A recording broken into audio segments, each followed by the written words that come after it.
was watching Brooklyn Denver last night. Nice. And Brooklyn made this huge comeback in the second or third quarter.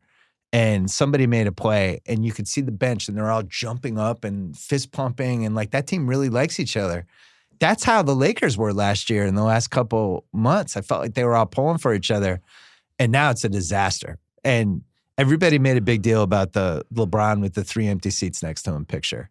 And it was like, oh, actually, that guy had just gone in the game. But at the same time, it was kind of symbolic, right? These guys are playing with this dude whose agent is leaking stuff, clearly trying to trade all of them for Anthony Davis. Like, that's just not a way to have a basketball team. The LeBron deal is unlike anything else I think we've ever seen in team sports. LeBron, as far as for all the years I've ever watched anything, maybe I'm missing somebody historically, maybe it's a Babe Ruth, but yeah, I think LeBron's the most powerful individual in team sports that I've ever seen. Yeah. And he's rewritten the rules. Orlando trading for Markelle Fultz, by the way. Oh, what did they get? I don't know. I'm going to find out. Keep going. Do you think it's a first? I was excited for your point. Do you think it's a protected first? I think it's DJ Augustine.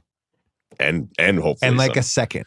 So LeBron's the most powerful athlete. Right. I think he's the most powerful athlete, and I admire him for that. You know, the joke that I've used before on TV shows and stuff is like, you know, how people would say, you know, they'd be defending Jordan, and Jordan could say, you're wearing my shoes. You know, like, think about that. Well, LeBron could say, like, my agency reps you. And I know they try to say that it has nothing to do with the other. That's kind of ridiculous. So I admire that he's kind of rewritten the power rules, but he's able to do it because he's the best player. And he's been the best player here for a really long time. And grabbing LeBron, like, we nitpick Harden. Are people nitpicking Anthony Davis right now? Imagine nitpicking LeBron when it's 8 straight finals. I mean, it's still a good deal for the team.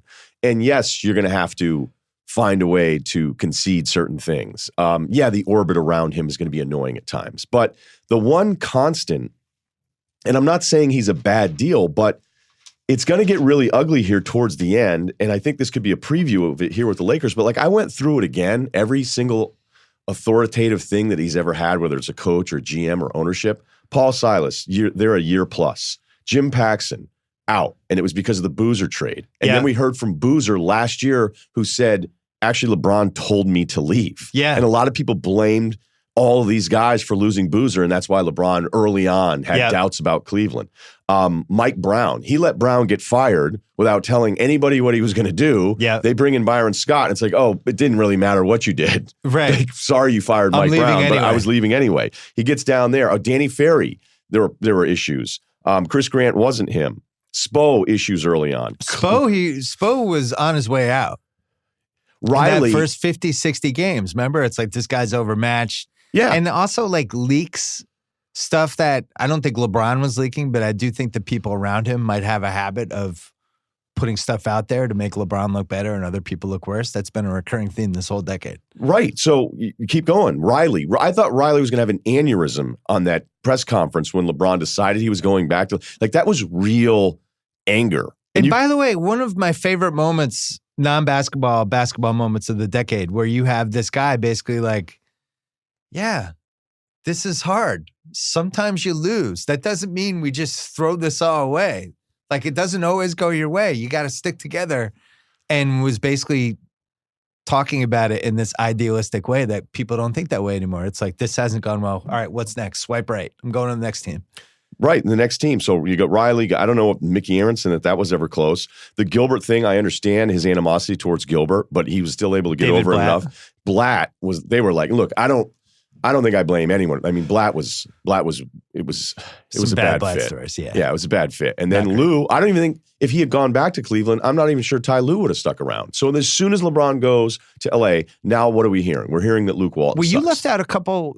There were some fall guy players too. Like Chris Bosh the first year, he's too soft. Oh my God, he's the lousy one out of these three. Why'd they have to bring him? And then same thing with Kevin Love. Kevin Love took a beating for those first 2 years. That was the guy LeBron recruited. I don't know. None of it ever falls on him. And it's weird because it's turning this thing where it's like, if you criticize LeBron, you're a hater. I'm not criticizing him. I love him, actually. I think he's the second best player of all time. I think going to 8 finals is amazing. But I think it's really not a coincidence that we've had dysfunction every single year, basically, except for maybe 2 since 2010, that last Cleveland season, when he held them hostage the whole year by not saying what he was going to do. And it's like, goes to Cleveland, just signs 1-year deals over and over and over again. that just makes everyone uneasy. And then we have Durant last night laying into the press, and I'm so tired of hearing about free agency. It's like, you're signing 1-year deals. People are going to wonder where you're playing next year if you're constantly a free agent.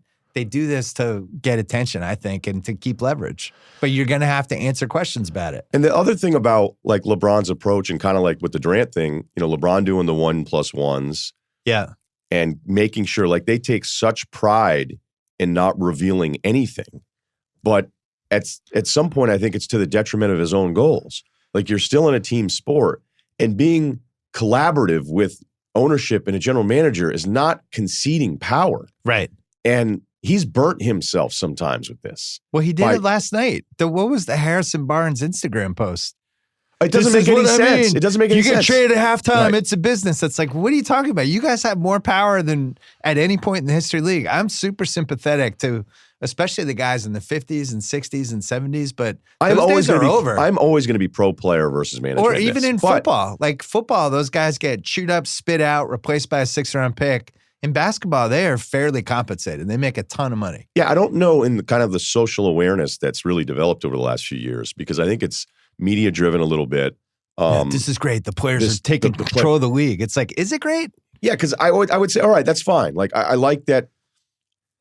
I want to be pro player, but I also think it's fine to ask a very open-ended question and be like, at what point are we past the tipping point of this where it's absurd? What if you sign a 5-year deal and a year in, you go, I don't like this. Power to the player, empowerment. I want out of here. And be like, we have 4 years left in your deal. Like, what do you mean? Well, would the media members still say, like, good for him, flexing his muscles? Like LeBron, the audacity of him to rip the whole idea that, like, okay, it is unfair for players sometimes. Player leaves as a free agent. Yeah, it sucks to get traded. Right, I get it. You're emotional as a fan. You take it personally. The idiots that burn jerseys to try to get something to go viral. Like, that stuff's all stupid, but I understand because I remember being emotional about any one of these guys and feeling dumped when they left in free agency, right? Yeah. And the ruling of the ownership having the ability to go ahead and trade him. But there's still an employer-employee relationship here. Like, I can root for everyone in our business to make all the money that they can make. But I can still understand there's certain things that, like, you're still going to have to answer to as an employee. And despite making 30 and 40 million a year and being the most amazing athletes in the world, like, that contract, the right to make that money also comes with some things that you have to concede. And this empowerment thing that's like gained real momentum, which I think is kind of great that all the players aren't getting trashed the way you used to. We used to grow up in the 80s and 90s. Yeah. These guys just got dumped on all the time. I like how it's developed, but I think there's a tipping point where it's okay to ask how far is too far, where fans of the league are like, dude, are you serious? Well, everybody just gets to complain the whole time and demand out? Like, how much fun is that going to be?